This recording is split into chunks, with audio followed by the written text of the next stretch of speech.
Military artifacts are scattered across the country, in front of government buildings, in local parks, and at veterans organizations. Many are on loan from the federal government.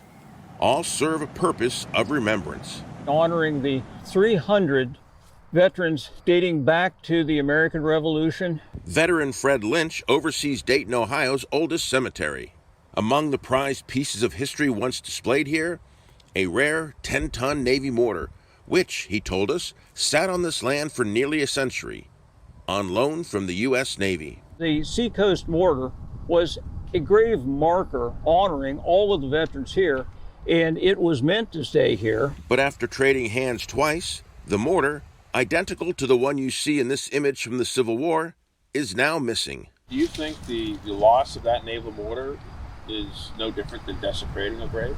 I put it into the exact same category. Vanishing artifacts are not just a Navy concern. The Army concedes it has also lost track of thousands of pieces of its history, particularly those artifacts that predate World War II. Regardless of branch, these missing relics leave holes in the nation's history. There's more than a few things that have gone astray, over the years. Retired Rear Admiral Samuel Cox is the director of Navy history. We met him at the Navy History Museum in Washington, D.C., and asked him about that lost Seacoast mortar. It's the only one like that I'm aware of. This mortar like that could fire over ramparts from a ship at that size was pretty significant. Records show the mortar still belongs to the Navy. So where is it now? Using historical documents, Inside Your World traced its journey.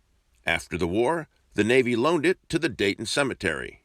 About a century later, in June 1998, it was somehow mistakenly sold to a private collector just outside of Allentown, Pennsylvania. A few years ago, it was sold again, but who bought it is unknown. Whoever possesses it today, if he or she came forward and said, look, I didn't know that this still belonged to the Navy, I'd like to return it, your response? Please, let's work with you. Most of these missing pieces, we're told, end up in the hands of private collectors. Tracking all the Civil War artillery out there is a passion project for Jim Bender. I've documented 5,812 cannons that survived the Civil War. 524 are in private hands. He told us he gets a new tip nearly every month from people who stumbled across yet another cannon and want to report it. Here's a piece that's eluded, quite a few people for 50, 60 years, and here's an opportunity to add a new one to the list. So it's always exciting. So far, efforts to track down that 10-ton Navy mortar have been unsuccessful. But the hunt goes on to locate it and thousands of other military treasures before they disappear for good. For Inside Your World Investigates, I'm Mark Hyman.